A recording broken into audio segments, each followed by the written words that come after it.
In this video, we're going to look at how to use TeamPoint's priority scheduling tool.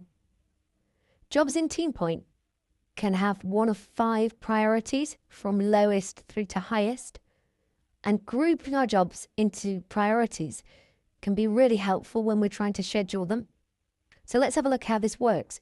If I go to Operations Job Priority, this opens up the priority tool. So we can see we have columns here from lowest through to highest, and our jobs sit in the columns that represent their priority. So we can see here we've got 118 unscheduled jobs, and they're all at normal priority at the moment. So what we want to do is we want to move them around. We want to choose which are the most important jobs and set them to have the highest priority. And then we may want to downgrade some of our less important jobs down to lower priority. The easiest way to do that is to use the job filters. So let's just have a look at that. If I click over here, I can filter my jobs. So I may choose to filter by customers, by job type, by tags, division, whatever I like. So let's say, for instance, this is telling us that we have, from these 118 jobs, we have 16 of those jobs are reactive jobs, and they're probably quite important. So let's make those highest priority. So if I click here, what that's done is it's filtered all my other jobs out, and it's only shown me my reactive jobs. So I could drag them across to higher or to highest. I could choose which ones I wanted to, or to speed that up a little bit. If we want to move all of them, we just click move, selected jobs to highest, move. And those 16 jobs have now moved into our highest priority. We can still see in our headings, we have 102 jobs in normal. We have 16 jobs at highest.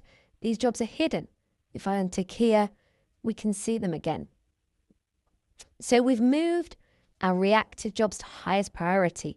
Next, we may have a customer that's very important. So we might choose Grey Limited. So we've now filtered to show all of the jobs for Grey. Now these are already in the highest priority because it turns out that all of the jobs for Grey were reactive jobs. So they've already been set. So we don't need to worry about them. Let's look at Scott.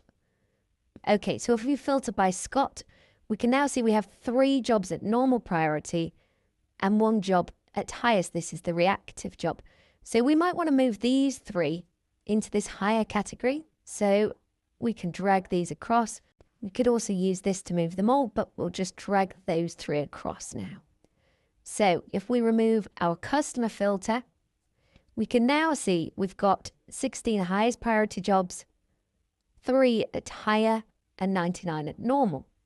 We may find our PMV jobs, and most of our work is planned maintenance visits, and let's move those down to lower, for instance, because it may be that these jobs can be done at any time within a service window, so between a from and to date. So we can probably pick these jobs up on the way back from other jobs possibly. So let's remove our filter. Okay, so now we have 16 jobs at highest priority, 3 at higher, 6 at normal, and 93 lower priority jobs. So we've categorized all our jobs. We can now move into our scheduling tool and see how this is helpful. If I close this window and if I choose Operations and Scheduling, let's load my schedule.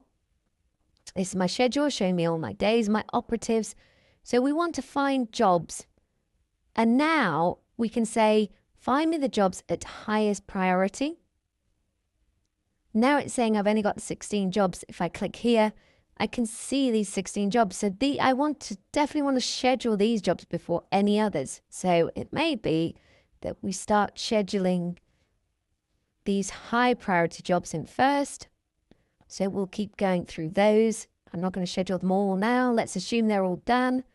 Let's go back to find jobs. We then may want to look at our higher priority jobs. So we can see we've only got 3 of these. Here they all are. So we can start grabbing these jobs and dropping them onto our schedule. like so. So this is how we use the